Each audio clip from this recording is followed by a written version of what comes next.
Într-o noapte de gardă, într-o clădire veche de spital, un tehnician a deschis ușa unei camere frigorifice. Nu era niciun țipăt, nicio explozie, nimic spectaculos. Doar un sunet mic, aproape rușinos. Un fel de plop umed, ca atunci când desprinzi un plasture lipit prea tare. Aerul rece i-a mușcat nările. Și pentru o clipă, i s-a părut că aude ceva și mai rău. Un fâșâit subțire, ca o respirație care nu ar trebui să existe. A ridicat lanternă. Nimic nu se mișca. Totul era mort, ordonat, impecabil. Și totuși sunetul acela rămăsese în ureche, ca o pată de mucegai pe creier. A ieșit pe hol și a încercat să râdă de el. Doar plastic și gheață, dar în adâncul lui știa altceva. Creierul nostru nu suportă tăcerea completă. Dacă nu primește sunet, îl inventează. Dacă nu primește o poveste, o fabrică. Acum ține minte senzația aia. Satisfacția că ai găsit exact ce promite titlul. Curiozitatea care te trage mai departe și un strop de repulsie, pentru că sunetul umed într-un loc steril e aproape o blasfemie, pentru că exact așa începe și povestea noastră despre cosmos. Nu cu o explozie, ci cu un sunet pe care nu ar trebui să-l auzi. Și totuși îl auzim. Sau mai corect, îl traducem, iar când îl asculți până la capăt, îți dai seama că universul nu e tăcut. Doar vorbește într-o limbă pe care urechea umană nu a fost construită să o înțeleagă. Imaginează-ți o gaură neagră. Nu ca pe o bilă neagră lucioasă dintr-un poster, ci ca pe o rană în realitate. Un loc unde spațiul nu e spațiu, iar timpul nu curge, ci se frânge. O gaură neagră nu e un obiect în sensul obișnuit. E o regiune, o frontieră numită orizont al evenimentelor, dincolo de care întoarcerea nu mai e o opțiune. Și totuși, oamenii spun, găurile negre scot sunete. Când auzi asta prima dată, aproape te enervează. Cum să scoată sunete dacă în spațiu e vid? Sunetul, așa cum îl știi, are nevoie de aer, de apă, de ceva care să vibreze și să împingă vibrația mai departe. Ca o bârfă transmisă din gură în gură. În vid, nimeni nu te aude. Așa spune legenda. Dar legenda e incompletă. Pentru că nu vorbim despre sunet, ca la chitară sau ca la un trăsnet. Vorbim despre ritmuri, pulsații, unde, tremur. Vorbim despre ceva și mai tulburător. Despre faptul că în jurul găurilor negre, materia nu stă liniștită. Se învârte, se încălzește, se rupe, se comprimă, se transformă în plasmă.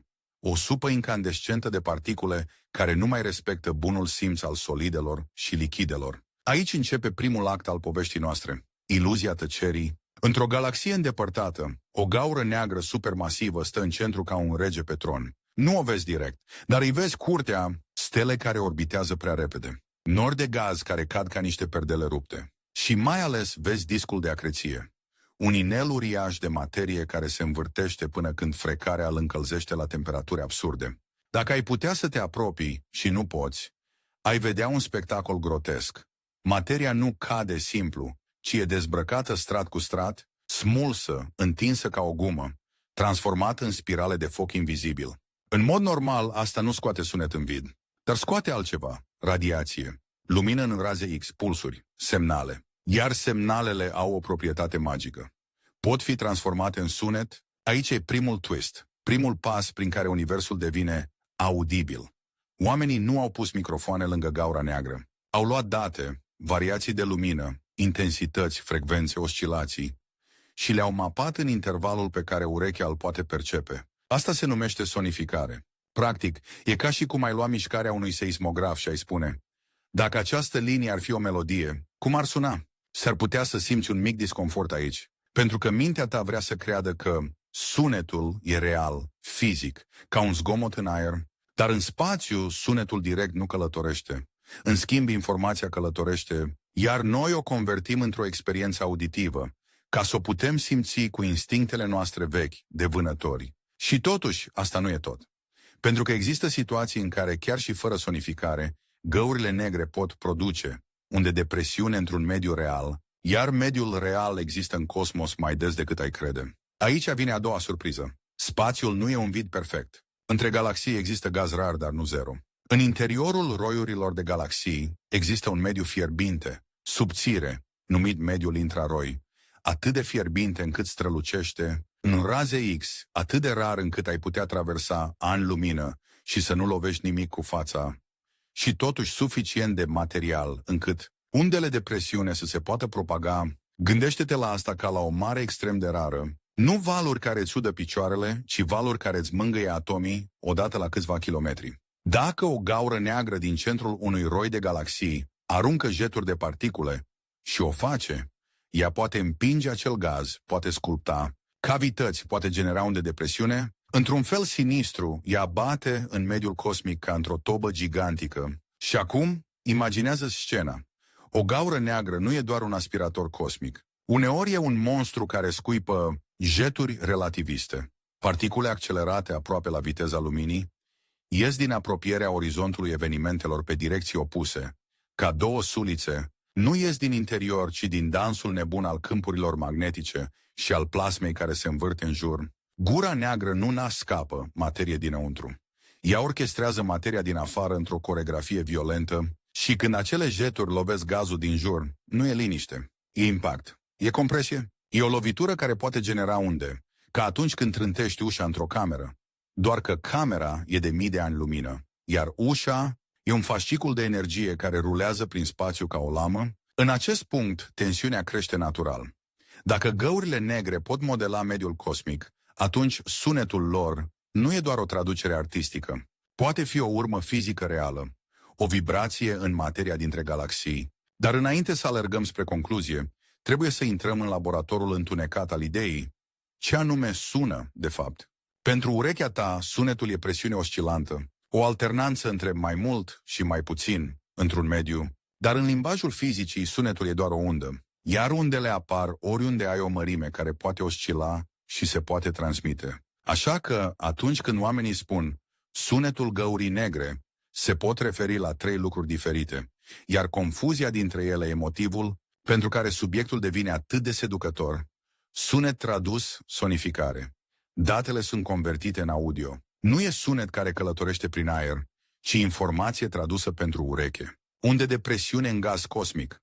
Sunet, adevărat în sensul fizic, dar într-un mediu extrem de rar și pe frecvențe mult sub auzul uman. Unde gravitaționale. Nu sunet în aer, ci vibrații ale spațiu-timpului însuși. Produse când două găuri negre se ciocnesc și se contopesc. Iar acum vine partea care îți face pielea de găină.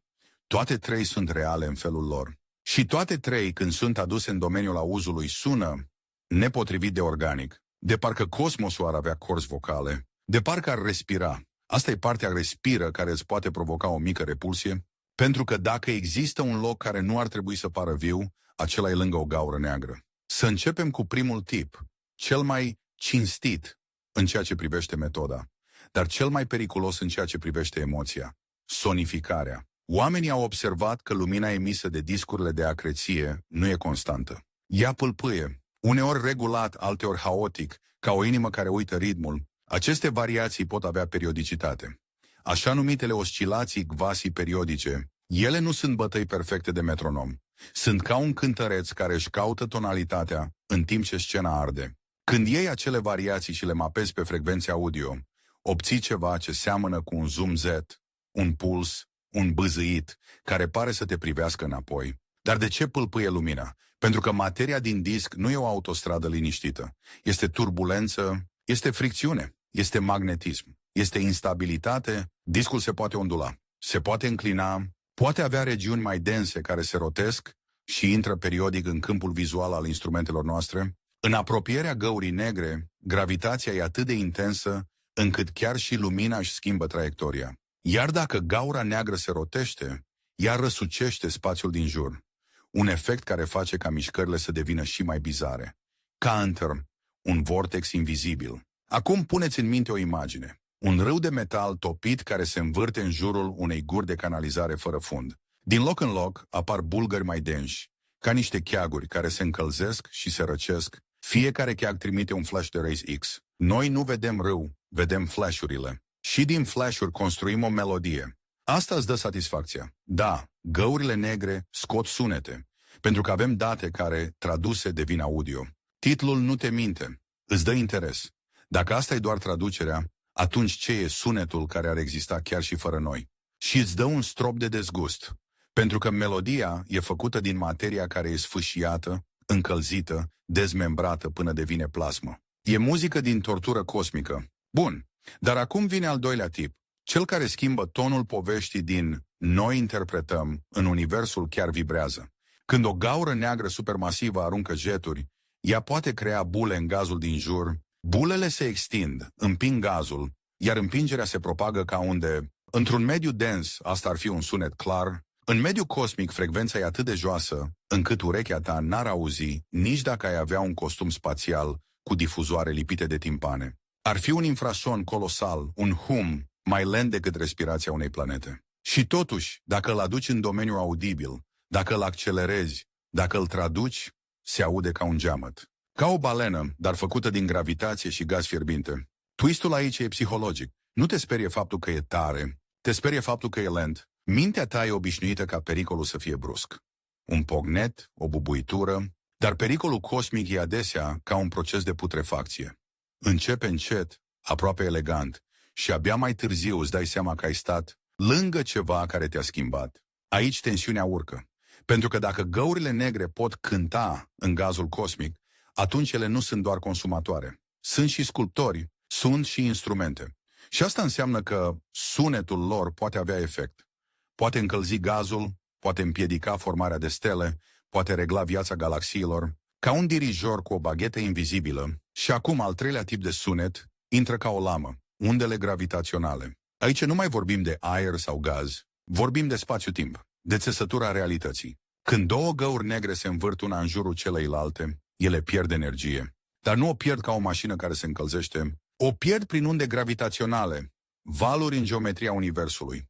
Ca și cum ai arunca o piatră într-un lac, doar că lacul e realitatea, iar piatra e o gaură neagră cu masă de zeci de sori. În ultimele clipe înainte de contopire, viteza lor orbitală crește, frecvența undelor crește. Cântecul se urcă în tonalitate, ca un țipăt care devine tot mai subțire și apoi se termină într-un fel de lovitură finală, când cele două devin una. În sonificare, asta se aude ca un chirp, un ciripit rapid și e unul dintre cele mai stranii sunete pe care le poate produce știința. Nu e muzică, dar are o structură. Nu e voce, dar pare să spună ceva. Și dacă te gândești prea mult, te ia amețeala. Sunetul acela reprezintă două obiecte fără suprafață, fără materie solidă, care dansează până când realitatea cedează și se rescrie. Actul întâi, deci, ne pune pe masă un adevăr și o capcană. Adevărul. Găurile negre sunt asociate cu fenomene oscilatorii, luminoase, dinamice, violente, care pot fi convertite în sunet sau pot genera unde în medii cosmice. Capcana. Dacă spui sunet, fără să explici, oamenii își imaginează aer, microfon, vibrație ca pe pământ. Și pierd partea cea mai fascinantă. Faptul că aici sunetul e un portal între simțuri, un mod de a înțelege universul cu corpul, nu doar cu matematică. Dar să nu crezi că povestea e doar despre definirea cuvintelor. În actul 2 începem să urmărim firul până la originea vocii, pentru că apare întrebarea care roade ca acidul. De ce tocmai găurile negre par să sune atât de bine? De ce nu vorbim la fel despre planete? Despre stele obișnuite? Despre nori de gaz? Răspunsul e incomod și magnific.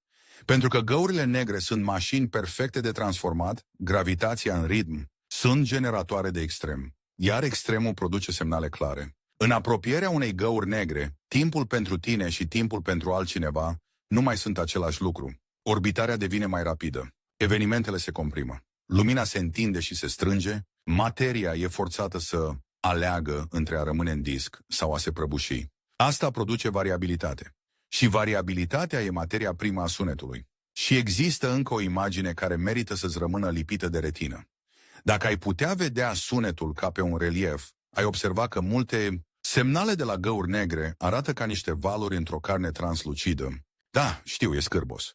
Dar e și adevărat emoțional. Plasmele din discuri se comportă uneori ca fluide, uneori ca gaze, uneori ca un amestec nervos de ambele. Ele se rup în filamente, se întind în șuvițe și fiecare șuviță poate modula lumina ca un mușchi care tresare. Pe măsură ce povestea avansează, îți dai seama că sunetul nu e un accesoriu, e o unealtă. Oamenii folosesc sonificarea pentru a detecta pattern-uri pe care ochiul le ratează, pentru a simți datele, pentru a auzi schimbări subtile, ca un medic care își dă seama că inima nu bate cum trebuie, înainte să vadă analiza completă. Și aici apare o tensiune narrativă. Dacă sunetul e o traducere, poate fi și o manipulare. Dacă maparea e aleasă altfel, povestea se schimbă. vocea găurii negre poate deveni mai dramatică, mai calmă, mai monstruoasă și totuși, chiar și fără dramatizare, datele au ceva crud în ele. Când o gaură neagră înghite materie, nu o face politicos. O rupe, o frige, o accelerează, materia devine mesaj. Mesajul devine sunet și tu, ascultând, devii martor. În finalul acestei prime porțiuni, lasă-mă să spun în palmă un gând ca un obiect rece.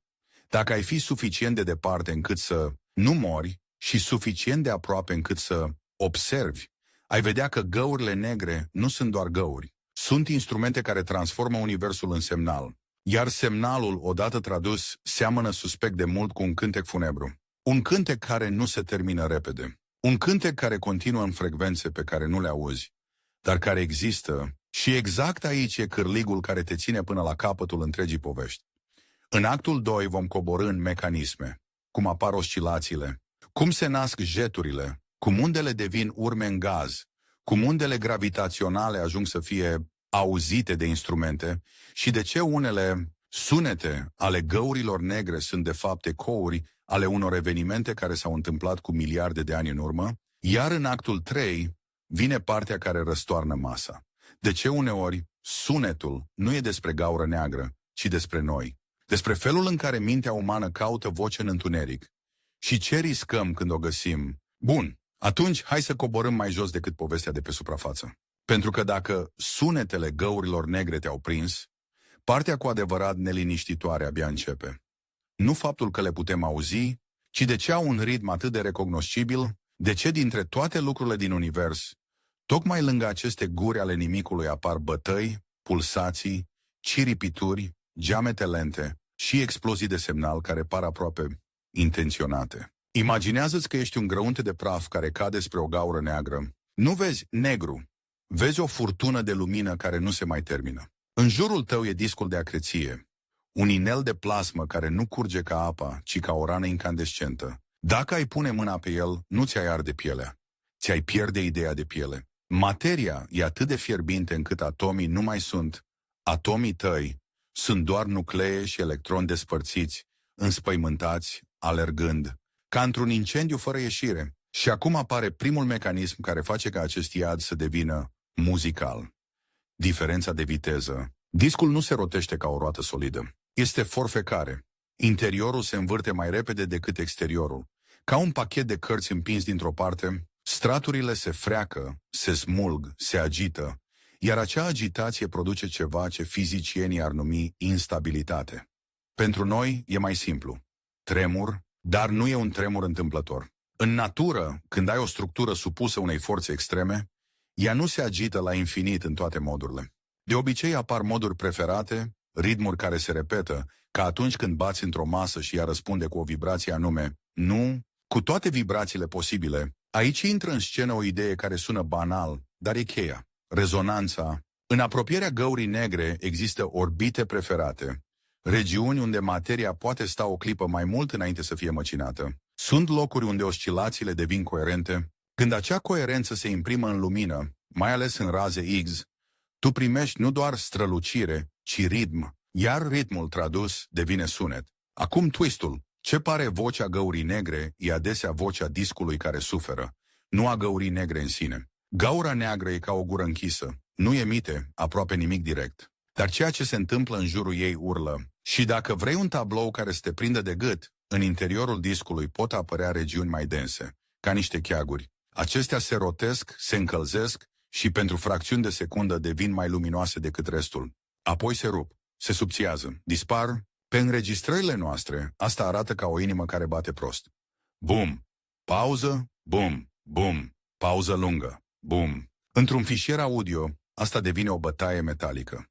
Ca și cum cineva lovește pereții unei cutii, dar cutia e gravitația însăși. Și mai există o piesă sinistră. Spațiul din jurul unei găuri negre rotitoare nu stă pe loc. El este răsucit, ca o țesătură prinsă într-un burghiu. Asta înseamnă că planurile orbitelor pot fi trase, înclinate, precesate. Discul poate clătina ca un titirez care nu mai are echilibru. Iar clătinarea asta în precesia poate crea oscilații quasi periodice, adică exact acele pulsații pe care le auzim când sonificăm datele. Dacă îți imaginezi o farfurie cu supă care se rotește pe masă și cineva începe să tragă discret de masă, farfuria nu doar se rotește, ea se înclină, oscilează, se zguduie. Numai că aici masa e spațiul, iar cineva e rotația găurii negre. Acum ține ritmul în minte și urmează al doilea mecanism. Magnetismul, discurile de acreție nu sunt doar fierbinți, sunt încărcate electric. Plasmele au proprietatea asta superbă și terifiantă. Se lipesc de câmpurile magnetice și pot fi ghidate de ele ca niște fire invizibile. Într-un disc care se rotește, câmpurile magnetice se răsucesc, se tensionează, se înnoadă și apoi se rup. Fenomenul se numește reconectare magnetică. Două linii de câmp care erau separate se ating, se rearanjează brusc și eliberează energie. Pe Soare, asta poate produce erupții și furtuni solare. Lângă o gaură neagră, același proces e ca și cum ai descărca o baterie uriașă în microsecunde. Rezultatul? Flare-uri, flash-uri, pulsuri scurte și violente. Semnale care, traduse în audio, sună ca niște pocnituri, ca niște scrâșnete, ca un pârâit electric. Aici apare o senzație aproape respingătoare. Ca și cum ai asculta nu spațiul, ci un cablu ars. Și totuși e realitatea. Energia magnetică, comprimată de rotație și gravitație, se eliberează în explozii de radiație. Dar încă n-am atins partea cea mai mare. Partea care îți schimbă percepția despre găuri negre. Jeturile. În imaginarul popular, gaura neagră e un aspirator cosmic. Înghite tot. Punct. În realitate, multe găuri negre fac ceva aproape insultător pentru logică.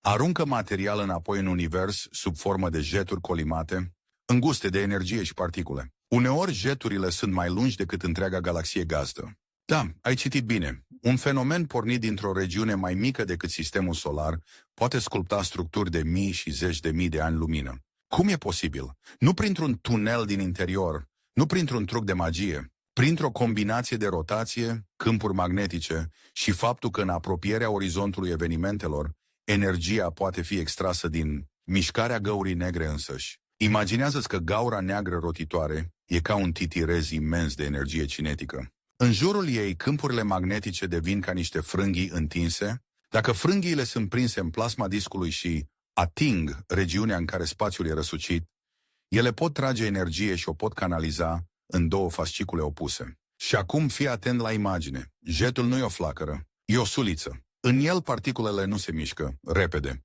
Se mișcă într-un regim în care repede devine insuficient. Se apropie de viteza luminii. Iar când un jet atât de rapid lovește mediul din jur, se întâmplă ceva ce pe pământ ai recunoaște imediat. Un șoc, un front de compresie, o undă de presiune, o lovitură. În gazul cosmic al roiurilor de galaxii, aceste lovituri pot produce cavități și unde care se propagă. Aici sunetul e fizic, nu e doar traducere de date. Este o undă care chiar călătorește printr-un mediu, dar iată partea care te face să strângi din dinți.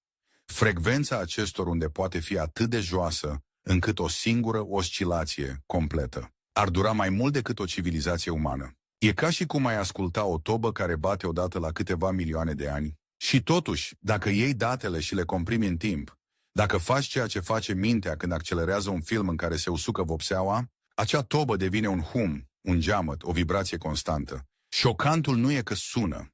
Șocantul e că sunetul acesta poate fi un mecanism de reglare a galaxiilor. Jeturile și undele lor pot încălzi gazul din jur, împiedicându-l să se răcească și să formeze stele. Cu alte cuvinte, gaura neagră din centru poate controla câte stele se nasc în galaxie.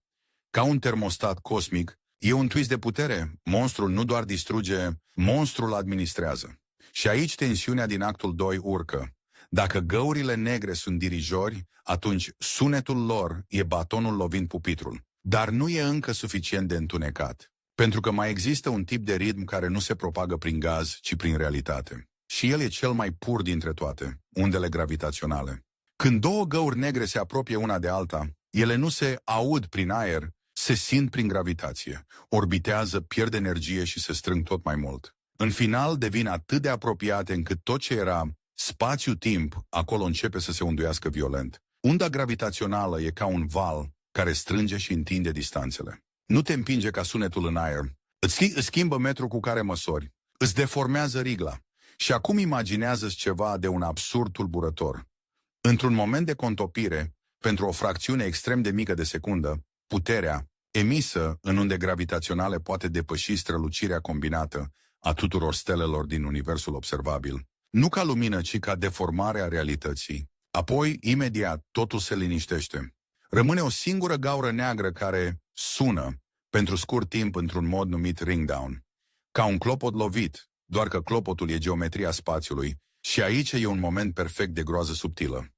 Ringdown-ul are frecvențe și timp de amortizare care depind de masa și rotația găurii negre finale. Adică poți recunoaște semnătura, poți ghici cine e, fără să o vezi. E ca și cum ai identifica o ființă după modul în care îi trosnesc oasele. Dar să nu crezi că actul 2 e doar un manual de mecanisme. În miezul lui există o întrebare murdară, de care mulți se feresc. De ce sunetele astea ne afectează atât de mult? De ce un chirp gravitațional sau un hum de roi de galaxii ne trece prin șira spinării? Pentru că sunetul e simțul care intră în tine fără să ceară voie. Poți să închizi ochii la o imagine, poți să întorci capul, dar sunetul se lipește de tine. Îți ocupă corpul, îți face organele să vibreze. Când traduci date cosmice în audio, nu doar înțelegi, simți, iar ceea ce simți e de multe ori un ritm care seamănă cu lucruri vii. Inimă, respirație, gemete, bâzâit electric, bătăi. Acum vine un twist care îți poate schimba complet modul de a privi subiectul.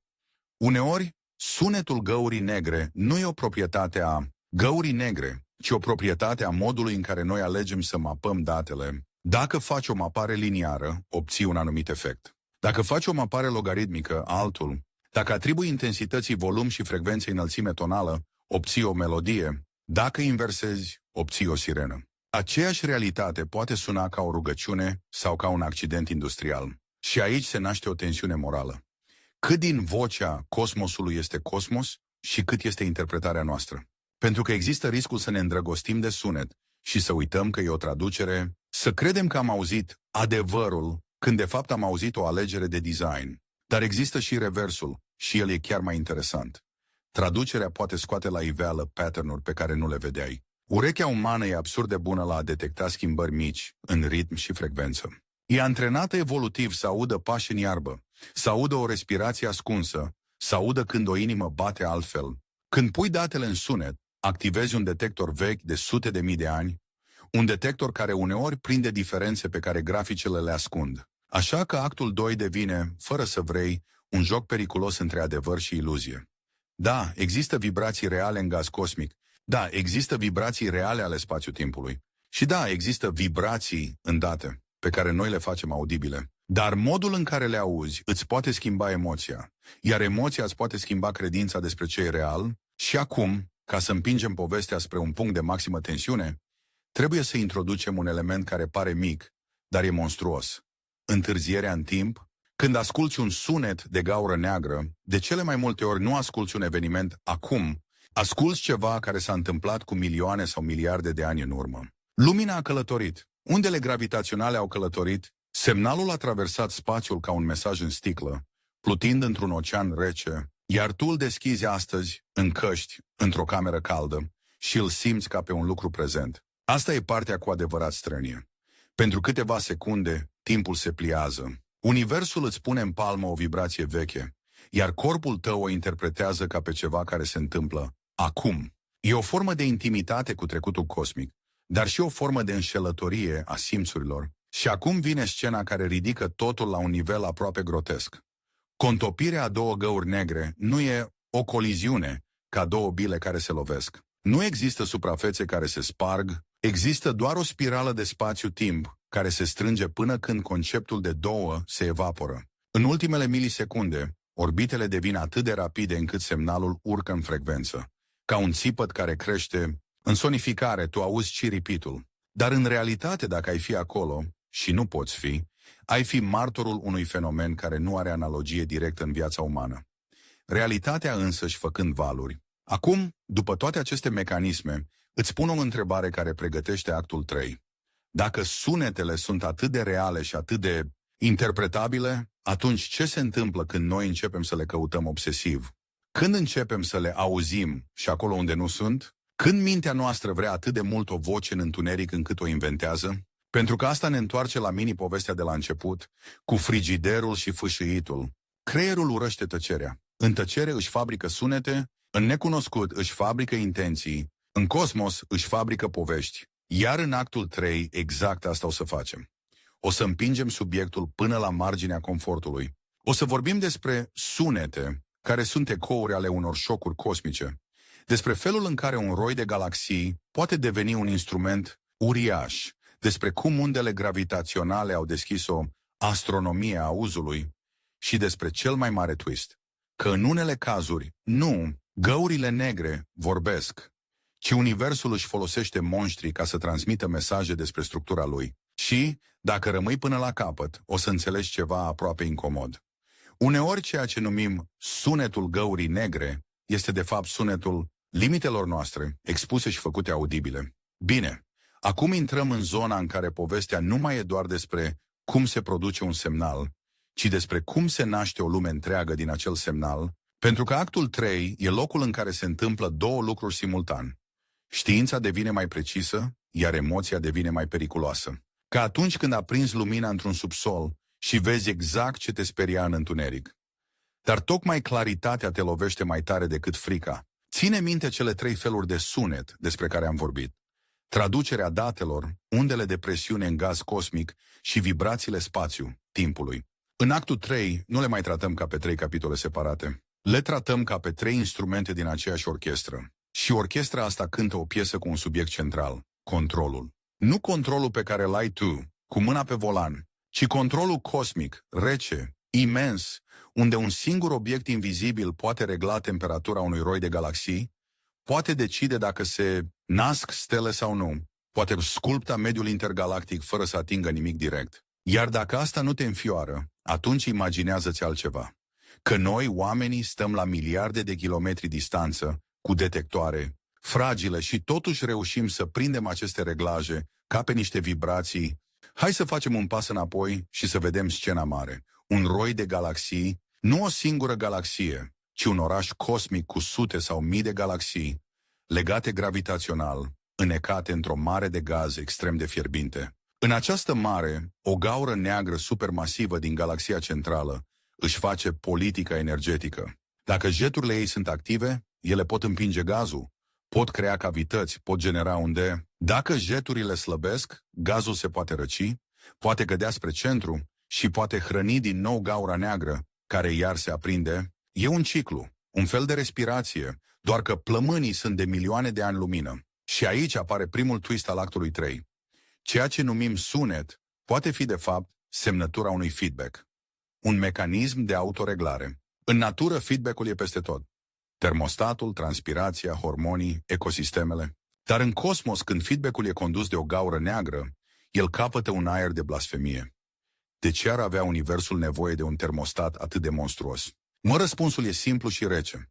Pentru că fără el, lucrurile ar fi prea eficiente. Gazul s-ar răci prea repede, ar forma prea multe stele, galaxiile ar îmbătrâni altfel, distribuția materiei și luminii ar fi diferită. Cu alte cuvinte, găurile negre, prin ceea ce fac în jurul lor, nu sunt doar consumatoare. Sunt arbitrii ai ritmului cosmic. Acum imaginează-ți că undele de presiune din acel gaz fierbinte sunt ca niște cercuri pe suprafața unui lac, dar lacul e invizibil, iar cercurile sunt detectate doar indirect, prin raze X și prin diferențe de densitate. Știința le vede ca pe structuri, noi le auzim dacă le traducem ca pe vibrații lente, dar partea care îți poate provoca repulsie e asta. Unda asta se propagă printr-un mediu care e atât de rar, încât dacă ai avea o lingură, de acel gaz ar fi aproape nimic. Și totuși, la scară cosmică, el umple spații uriașe și poate fi frământat ca un organ gigantic. Da, organ e cuvântul care lovește, pentru că odată ce începi să-l sonifici, începi să-l percepi ca pe ceva viu și asta e capcana. Hai să punem o imagine concretă și ușor scârboasă. Gândește-te la un mușchi mare, translucid, cu bule care se formează și se sparg. Încet ca în carnea care fierbe la foc mic, nu sună plăcut. Nu vrei să-l vezi. Dar totuși, exact așa arată pentru mintea noastră un gaz cosmic când îi vezi cavitățile. Ca niște goluri rotunde, ca niște bășici, uriașe, sculptate de jeturi. În realitate nu e carne, nu e lichid, nu e supă. E plasmasferă rară, e particule rătăcite prin gravitație. Dar creierul tău nu are imagini pentru gaz intergalactic la 10 de milioane de grade. Așa că împrumută imagini din corp și aici începe tensiunea. Exact în locul unde știința e cea mai abstractă, emoția devine cea mai viscerală. Bun, dar actul 3 nu e doar despre roiuri și cavități. E și despre o schimbare de paradigmă. Astronomia nu mai e doar a vedea, e și a asculta. Înainte, universul era o scenă luminată. Observăm lumină, radio, infraroșu, vizibil, ultraviolet, raze X, gamma. Asta era viziunea noastră extinsă. Dar undele gravitaționale au adăugat ceva complet nou. Un simț care nu detectează lumina, ci mișcarea masei. Un simț care trece prin praf, prin gaz, prin tot ce blochează fotonii. Un simț care îți spune ce se întâmplă atunci când două obiecte compacte se ciocnesc în întuneric total. Și acum vine momentul de șoc care ridică totul. Dacă lumina e ca o fotografie, undele gravitaționale sunt ca vibrația podelei în timp ce cineva aleargă într-o cameră alăturată, nu vezi alergătorul, dar simți ritmul pașilor. Iar când acei pași sunt două găuri negre care se învârt una în jurul celeilalte, ritmul crește, se întețește, devine un țipăt de frecvență. Ciripitul acela final, apoi, brusc, liniște. Nu pentru că s-a terminat evenimentul, ci pentru că eventul s-a transformat. Din două a devenit una, din dans a devenit clopot. Aici intră un twist narrativ care merită să-l simți ca pe o lovitură. Sunetul unei contopiri nu e doar o dovadă că s-a întâmplat. E o semnătură a geometriei. Din forma acelui chirp și din modul în care se stinge, ring down, poți deduce mase, rotații, distanțe, uneori chiar indicii despre cum s-au format acele găuri negre. Cu alte cuvinte, sunetul nu e o poveste adăugată peste știință, sunetul e o cheie. Și acum, ca să menținem tensiunea, trebuie să vorbim despre ceva care pare banal, dar e unul dintre cele mai mari pericole ale auzului cosmic, pattern-urile false. Într-un univers plin de zgomot, instrumental, statistic, cosmic, creierul nostru caută forme. Asta e o superputere și o slăbiciune. Așa recunoaștem fețe în nori. Așa auzim un nume strigat într-un bar plin de oameni. Așa credem că cineva a șoptit când, de fapt, a scârțâit o țeavă. Când sonifici date, amplifici exact acea slăbiciune. Urechea ta devine un detector de sens, dar sensul poate fi o iluzie. Și aici actul 3 devine ușor înfiorător. Pentru că te obligă să accepti. Unele sunete care circulă online, unele clipuri care promit vocea găurii negre, sunt rezultate ale unor alegeri de mapare care accentuează dramatismul. Asta nu le face fals ca date, dar le face suspecte ca emoție. E ca atunci când cineva îți arată un grafic și staie axele ca să pară că ceva crește exploziv. Graficul e real, dar impresia e manipulată. Însă există și reversul, mult mai interesant. Și aici vine următorul twist. Uneori sonificarea descoperă ceva ce ochiul ratează. De exemplu, într-un set de date lung, ochiul obosește, dar urechea poate detecta o schimbare mică de ritm. O fluctuație care revine. Un puls ascuns sub zgomot. E ca și cum ai asculta un motor. Un mecanic bun aude imediat dacă există o bătaie. Nu are nevoie de o analiză completă. Urechea îi spune că ceva e off. În cosmologie asta poate însemna există o periodicitate, există o tranziție, există o instabilitate care se repetă. De aici apare o linie narrativă foarte puternică. Sunetul găurilor negre nu e doar pentru public, e și pentru cercetare. Dar tocmai pentru că e util, devine și mai periculos psihologic, pentru că atunci când un instrument e bun, vrei să-l folosești peste tot și riști să te păcălești. Hai să introducem acum un element dramatic, aproape cinematografic, ecoul. În limbajul simplu, ecoul e sunet reflectat. În cosmos, ecoul poate fi un semnal care se repetă în moduri neașteptate. În jurul găurilor negre există fenomene care pot produce reverberații în lumină.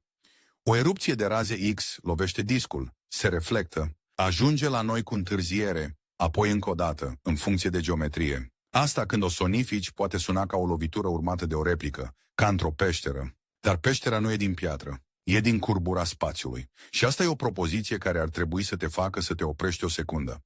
Peșteră din curbura spațiului? Și acum vine partea care urcă tensiunea către un vârf.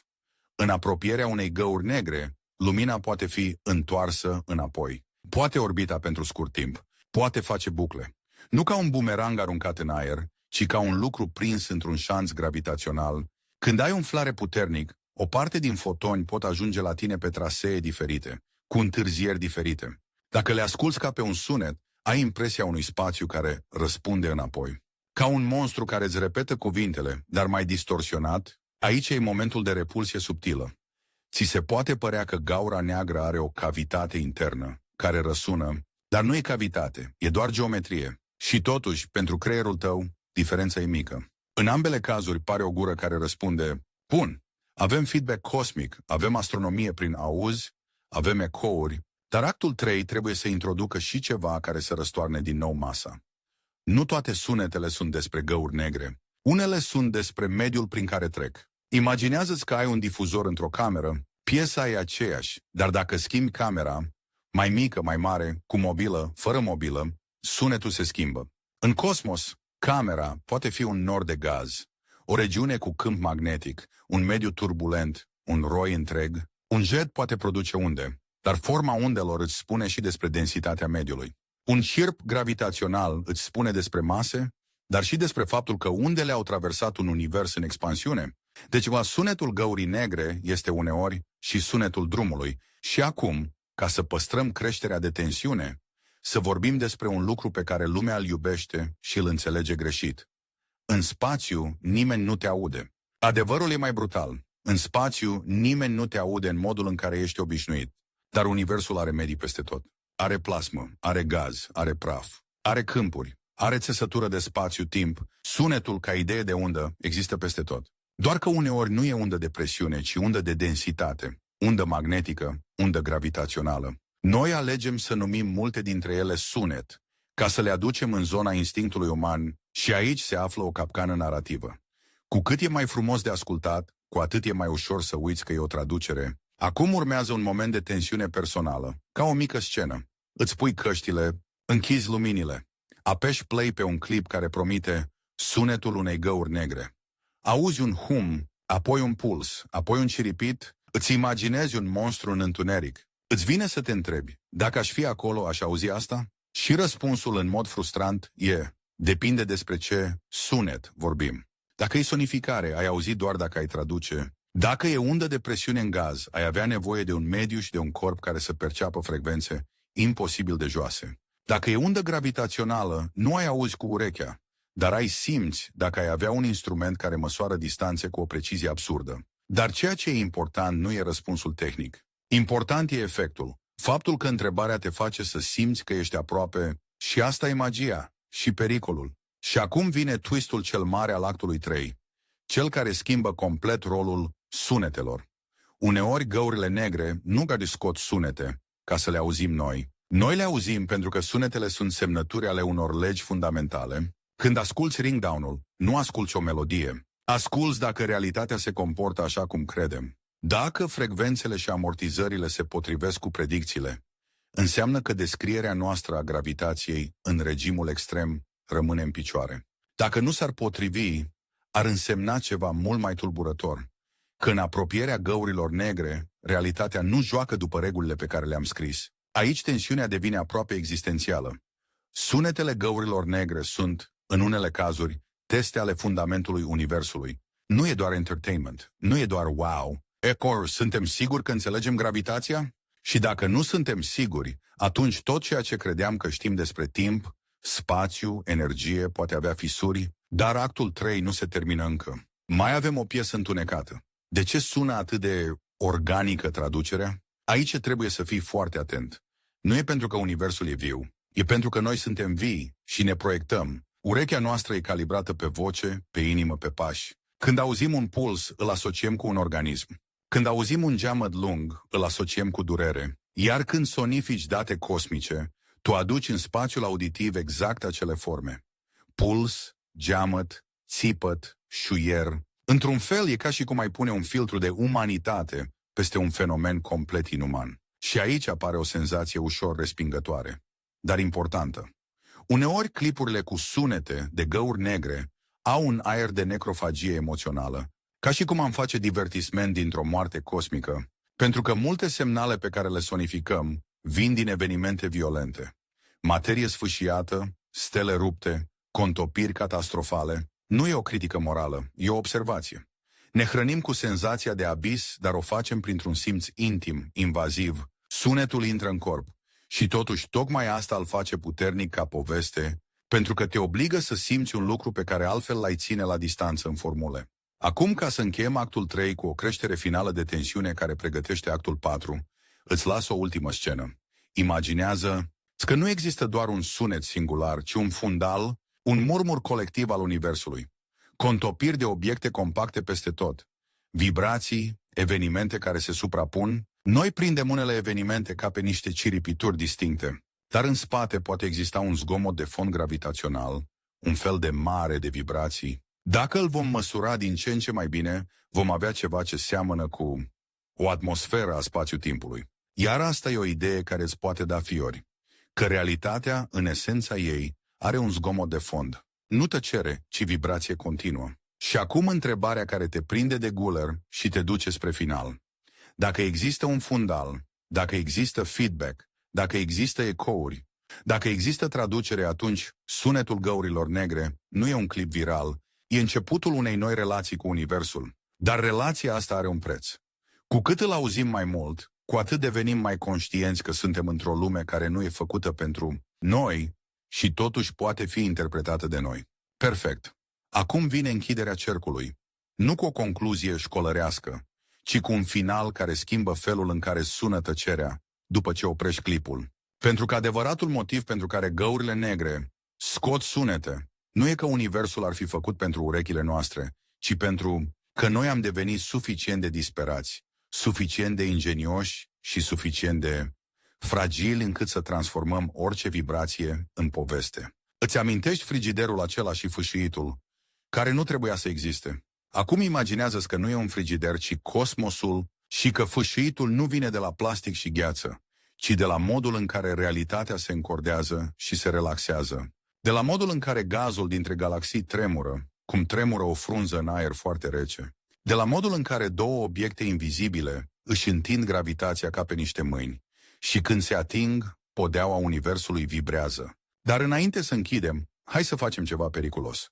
Să punem totul într-o singură scenă, ca într-un film, și să te lăsăm să auzi, fără difuzoare, doar cu imaginația, pentru că asta e cea mai umană parte din toată treaba. Într-un colț al universului, la distanțe care îți fac mintea să se împiedice, o steară tăcitoare se apropie prea mult de o gaură neagră supermasivă, nu intră direct, nu cade ca o piatră. Este prinsă într-un dans.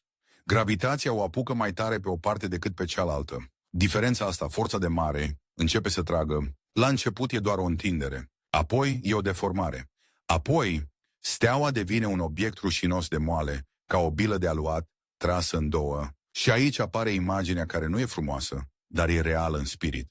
Steaua se face spaghete. Un fir lung de plasmă și gaz incandescent, smuls și înfășurat, parte din el este aruncat afară, parte cade și hrănește discul. Asta se numește, în limbajul rece, un eveniment de dezmembrare tidală. În limbajul pe care îl simți, e o execuție cosmică și din execuția asta apare lumină, radiație, pulsuri, flare-uri. Dacă iei acele pulsații și le sonifici, poți obține o secvență de sunete care seamănă cu un animal rănit, un scâncet mecanic, un țipăt scurt, apoi un ecou, nu pentru că universul vrea să sune așa, ci pentru că tu, când traduci variația intensității în frecvență și volum, creezi o poveste auditivă dintr-un masacru. Aici e primul mare twist al finalului.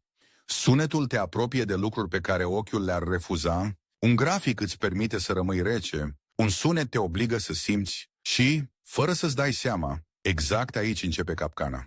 Dacă sunetul te face să simți, atunci el te poate și manipula. Dar și invers, te poate și educa într-un mod pe care nimic altceva nu reușește. Acum îți dau un alt tablou, complet diferit, ca să înțelegi că vocea găurilor negre nu e un singur timbru, ci o bibliotecă întreagă de fenomene. În centrul unui roi de galaxii, gaura neagră supermasivă își pornește jeturile. Nu vezi jeturile direct, dar vezi efectele, cavități uriașe în gazul fierbinte. Ca niște bule, ca niște răni rotunde într-un țesut invizibil, pe marginea bulelor gazul e împins, comprimat. Undele pleacă. Dacă ai putea sta acolo cu un organ cosmic care percepe infrasonul, ai simți un hum lent, repetitiv, aproape hipnotic. Un hum care nu se grăbește, pentru că universul nu are deadline. Aici vine al doilea twist. Ritmul cosmic e lent, dar puternic. Noi confundăm rapid cu violent, dar adevărata violență cosmică e adesea lentă. încălzirea treptată care oprește formarea stelelor, sculptarea mediului pe milioane, de ani controlul energetic care transformă un roi întreg. Sunetul acesta, când îl aduci în domeniul auzului, nu e o explozie, e un geamăt prelung și de aceea e mai greu de uitat. Și acum vine scena care închide arcul dramatic cu cea mai mare intensitate. Contopirea a două găuri negre, două obiecte invizibile, fără suprafață, fără culoare, fără textură, se apropie, au mase enorme, orbitează, se învârt, pierd energie. Spațiul dintre ele se strânge ca o curea trasă tot mai tare. Frecvența undelor gravitaționale crește, ritmul devine din ce în ce mai rapid. În sonificare, asta e chirpul, un ciripit care urcă și apoi se oprește brusc. Și aici, în acest stop brusc, este partea cea mai tulburătoare. Nu se oprește pentru că s-a terminat, ci pentru că a apărut o singură gaură neagră care își caută echilibrul. Ringdown, un clopot al spațiu-timpului. Dacă ai fost vreodată într-o biserică goală și ai auzit un clopot lovit o singură dată, știi senzația. Aerul îți vibrează în piept, apoi sunetul moare încet. Aici nu vibrează aerul, vibrează geometria. Al treilea twist. În mod pervers, cel mai sonor moment al unei găuri negre e nașterea ei ca gaură neagră finală.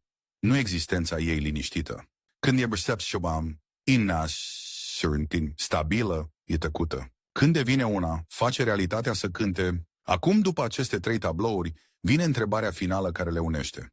De ce spunem sunete și nu semnale? De ce ne încăpățânăm să le aducem în audio? Pentru că sunetul e mai mult decât informație. Sunetul e intimitate. Când asculți, îți lași corpul să fie invadat, nu poți asculta fără să fie acolo, măcar puțin. Iar ceea ce face sonificarea cu găurile negre e de fapt un lucru aproape indecent. Ia ceva complet străin și îl bagă în simțurile noastre ca să-l facă suportabil, ca să-l facă al nostru. Și aici vine partea care răstoarnă din nou povestea, ultimul mare twist al întregului rol. Găurile negre nu sunt sursa finală a sunetelor, ele sunt amplificatoare ale instabilității universului. Ele iau gravitația, magnetismul, fluidul cosmic și le forțează să se exprime într-un mod clar.